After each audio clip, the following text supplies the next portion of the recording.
Assalamualaikum warahmatullahi wabarakatuh. Perkenalkan, nama saya Agus Diminiati, ini 1924 10 10 38. Di sini saya akan menjelaskan materi atau tugas DAA, desain analisis algoritma tentang analisa algoritma non rekursif. Jadi untuk soal yang pertama terdapat bilangan UN yang di dalamnya ada angka 1, min 2, 3, 4, 5, dan 6. Di sini kita disuruh mencari yang pertama, yaitu buatlah fungsi iteratif untuk menghitung nilai UN. Jadi untuk menghitung nilai UN itu sendiri, di sini fungsinya kita menggambarkan menggunakan pseudocode, yaitu algoritma cari UN. Dan algoritma ini untuk mencari UN di dalam satu deret UN-nya, yaitu 1, min 2, 3, 4, dan seterusnya. Dan inputnya berupa N, dan outputnya berupa UN yang dicari. Dan di sini kita akan menginputnya terlebih dahulu. Untuk hasilnya kita misalkan dulu, yaitu sama dengan 0. Jadi untuk perulangannya kita menggunakan for i. For i untuk 1 sampai ke n, jadi n sebagai inputan. Dan jika kita lihat tadi, untuk bilangan ganjilnya, apabila bilangan tersebut atau i-nya dengan dalam kondisi ganjil, nantinya akan diganti dengan akan min 1. Maksud saya akan dikalikan dengan 1 bila genap. Dan apabila ganjil, nantinya akan menjadi bilangan itu sendiri atau nilai itu sendiri. Lalu setelah itu kita akan return hasilnya, yaitu kita keluarkan hasilnya tersebut. Lalu untuk yang B, kita disuruh menentukan nilai matriks dan ukuran inputnya. Dalam soal ini, untuk matriks ukuran inputnya adalah N, karena nilai N merupakan di sini karena nilai N merupakan adalah karena nilai N merupakan nilai yang mengaruhi banyaknya loop yang akan terjadi. Dan yang ke C yaitu tentukan basic operasinya. Jadi untuk basic operasinya menentukan apakah bilangan I merupakan bilangan genap, dan yang kedua ada dua. Yang kedua yaitu jika genap maka langsung masuk ke basic operasi yang kedua, yaitu sehingga loop yang satu dengan loop ada satu loop sama dengan dua basic operation. Jadi ada yang pertama dan yang kedua. Yang pertama untuk menentukan nilainya genap atau ganjil, yang kedua untuk menentukan nilainya. Lalu yang kedua yaitu apakah memerlukan apakah ukuran inputnya sama dan dalam ukuran basic operasinya, dan apakah memerlukan analisa base case, worst case, dan average case. Dan di sini saya menjawab tidak perlu, karena nantinya berapapun inputannya itu adalah yang mempengaruhi dari nilai loopingnya. Lalu untuk nilai E, di sini kita untuk menentukan berapa banyaknya eksekusi operasi untuk input berukuran N yang dinamakan sebagai CN.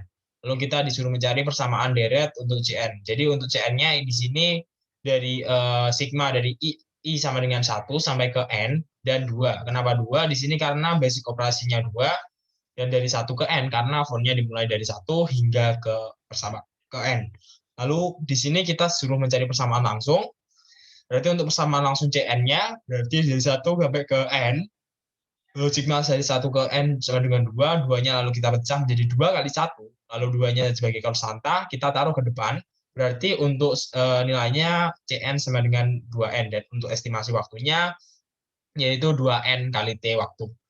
Untuk soal yang kedua disuruh mencari unique element. Maksud dari unique element tersebut dapat kita lihat untuk soal yang kedua, yaitu kesedukannya seperti ini, yaitu kita memeriksa apakah satu elemen itu memiliki nilai yang sama atau tidak.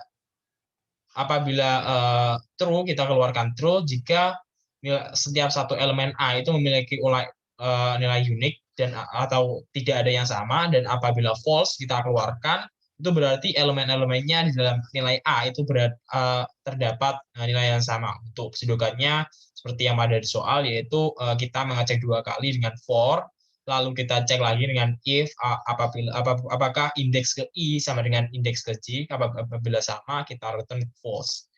Lalu untuk matriks ukuran inputnya yaitu inputannya sebagai array, jadi kita masukkan ke bilangan-bilangan tersebut ke dalam array, dan ukuran matriksnya adalah n, dan basic operasinya kita ambil basic operasi paling dalam, berarti untuk loop yang kedua berarti yang ke J di sini, dan untuk yang ke J di sini berarti ada 1 kali basic operasi. Nah, untuk yang ke C, apakah ukuran input yang ukurannya sama itu memerlukan analisa lagi dari base case, worst case, dan average case. Di sini kita memerlukan. Karena kenapa? Bisa saja nantinya loopingnya itu tidak ditentukan oleh inputan. Berarti bisa masuk ke dalam yang pertama, kedua, yang maksudnya yang pertama, tengah, atau akhir. Jadi perlu menganalisa base case, worst case, dan average case. Dan untuk basic operasinya, untuk base case-nya langsung saja berarti Cn sama dengan 1. Kita langsung aja di CN sama dengan 1. Untuk worst case-nya berarti Cn sama dengan dari sigma I sama dengan 0 sampai dengan N-2 seperti pada perulangannya pada Visual Code. Lalu untuk sigmanya dari J sampai 1 sampai N-1 dari 1. Untuk average case-nya kita bisa menentukan dari tabel di sini, kita menemukan posisi K di mana, lalu eksekusi basic operasinya dan probabilitas seperti ini, dan kontribusinya dari Cn. Lalu di sini untuk average case-nya jadinya untuk Cn sama dengan dari I ke 0 sampai N kuadrat min 2. Dari I dikalikan probabilitasnya atau 1 per N kuadrat min N. Seperti ini.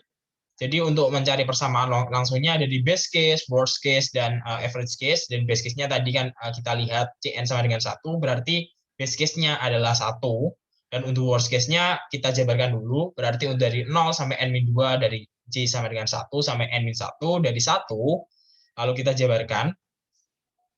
Kita jabarkan terlebih dahulu untuk yang ini. Untuk yang J-nya, berarti J-nya dapat kita ganti. Ini seharusnya N dikurangi 1 ditambah 1, karena N-nya berubah N-1, maka dari itu kita ubah di sini menjadi N-1, seperti itu. Lalu berarti untuk ini sama dengan min 1 tambah 1 sama dengan 0, berarti sama dengan min 1. Berarti Cn-nya sigma 1 dari sigma 0 sampai N-2 dari N-1. Seperti itu. Kita lanjutkan hingga mendapatkan nilai Cn sama dengan N kuadrat min 2N plus 1. Seperti itu. Lalu untuk average case-nya juga sama. Untuk average case-nya ini dari I sama dengan 0 hingga N kuadrat dikurangi N. Jadi ini dikuranginya di bawah, jadi N kuadrat dikurangi N. Dari I 1 per N kuadrat dikurangi N. Lalu untuk N kuadrat dikali N ini merupakan kita anggap sebagai konstanta, kita taruh ke depan. Jadi untuk I sampai ke 0 dari N kuadrat kurangi N dari I, kita ubah menjadi, kita manipulasi menjadi I sama dengan 0 hingga ke 0, ditambahkan I sama dengan 1, hingga N kuadrat min N I. Seperti itu, berarti untuk Cn-nya dapat kita simpulkan adalah N kuadrat. Di sini kita kalikan dulu, jadi 1 per N kuadrat min N, dan di sini ada N kuadrat min N juga, bisa kita coret dari bawah ke bawah, dan berarti ini untuk nilai Cn-nya berarti N kuadrat min N plus 1 per 2. Dan untuk estimasi waktunya, untuk base case-nya T satuan waktu, dan untuk worst case-nya N kuadrat min 2N kali ditambah 1 kali T satuan waktu, dan juga untuk average case-nya tadi N kuadrat min N plus 1 per 2 dikalikan T satuan waktu. Untuk soal yang selanjutnya, kita disuruh untuk mengecek suatu matriks apakah matriks tersebut sama. Apabila matriks tersebut ditransposkan, maka seperti itu. Untuk algoritmanya seperti ini. Jadi apabila A indeks ke I dan J sama dengan indeks ke J dan I, berarti itu sama. Dan outputnya berarti true atau false sesuai dengan kondisi. Dan ini kita melakukan perulangan 2 kali, yaitu for I dan for J. Lalu di for J setelah itu kita mengecek apakah array-nya sama. Apabila sama, kita false. Apabila berbeda, berarti kita return true. Seperti itu. Untuk matriksnya ukurannya berarti untuk matriks ukuran inputnya berarti array A. Array A pada algoritma tersebut adalah N, karena nilai N mempengaruhi banyaknya loop. Jadi banyaknya loop ditentukan oleh inputannya berupa array tadi. Dan untuk basic operasinya kita ambil yang paling dalam yaitu J, dan basic operasi tersebut akan dijalankan 1 kali saja. Seperti itu jadinya.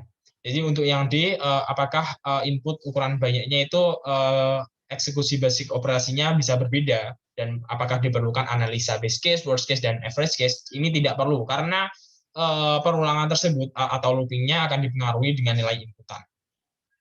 Untuk selanjutnya, jika nilai E, kita disuruh mencari persamaan deret untuk Cn, berarti untuk persamaan deret untuk Cn berarti sama dengan sigma dari I sama dengan 0 sampai N-2, dan J sama dengan 1 sampai N-1 dari 1. Lalu untuk persamaan langsungnya, kita jabarkan terlebih dahulu untuk J sama dengan 1 dari hingga N-1. Ini seharusnya N dikurangi 1 ditambah 1, karena N-nya merupakan N-1, kita langsungkan. Berarti untuk Cn-nya ini dari I sama dengan 0, sigma I sama dengan 0 hingga N-2 dari N-1. Berarti untuk Cn-nya kita ketahui bahwa Cn-nya sama dengan N kuadrat min 2N plus 1, dan estimasi waktunya adalah N kuadrat min 2N plus 1 dikalikan T waktu. Terima kasih. Bila ada kurang lebihnya saya mohon maaf. Assalamualaikum warahmatullahi wabarakatuh.